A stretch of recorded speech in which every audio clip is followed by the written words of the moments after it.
Bago mo sabihin na mahaba yung tulog mo, okay yung tulog mo, at nakapahinga ka talaga, meron tayong pag-usapan ngayon na tatlong aspects ng sleep. Alam mo ba ito?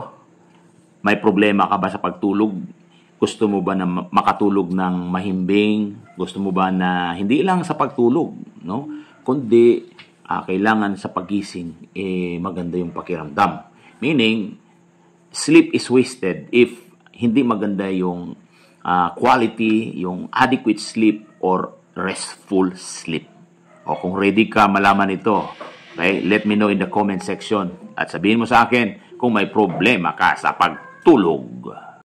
Kung alamin mo itong tatlong aspects ng pagkatulog, may benefits ito sa iyong katawan.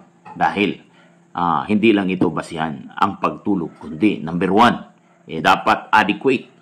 Okay? Ano ito? Related ito sa duration of sleep. Dapat nakatulog ka na hindi below 7 hours. O, sino ba sa atin dito ang nakatulog? No? Yung duration is nasa 7 hours talaga. Okay? Dahil itong adequate sleep, makatutulong ito sa ating metabolism.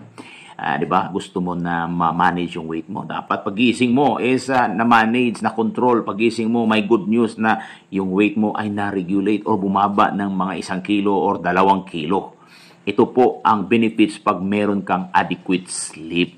Pangalawa, itong benefits ng restful sleep. Anong pagkakaiba niyan? Ito yung isa, adequate, diba? Duration. Yung restful sleep is after paggising mo. Yun. Ang feeling nun is restful sleep. Yung paggising mo, parang rejuvenated, refresh ka, and na masabi mo na you have a restful sleep.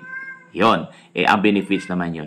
Pampapugi yun. Pagising mo, parang bumata, kinis yung skin mo, yung pag-iisip mo. Yun ang effect ng restful sleep. Panghuli, itong quality sleep. Ano naman ang benefits ng quality sleep?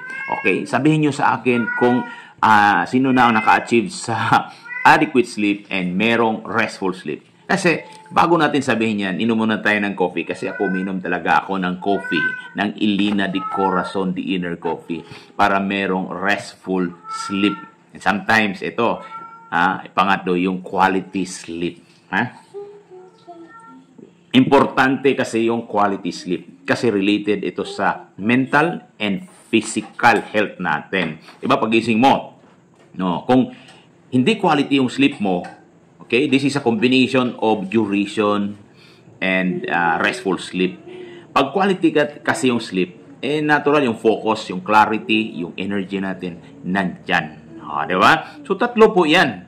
No? Kung gusto mong malaman yan, try to search, no? Kung ano ang kaibahan ng adequate, restful sleep, and the quality sleep. Kasi kailangan natin yan. Hindi lang yung tulog, kundi yung restful, adequate, and quality. Kaya nga ako itong kape, maganda siya, no?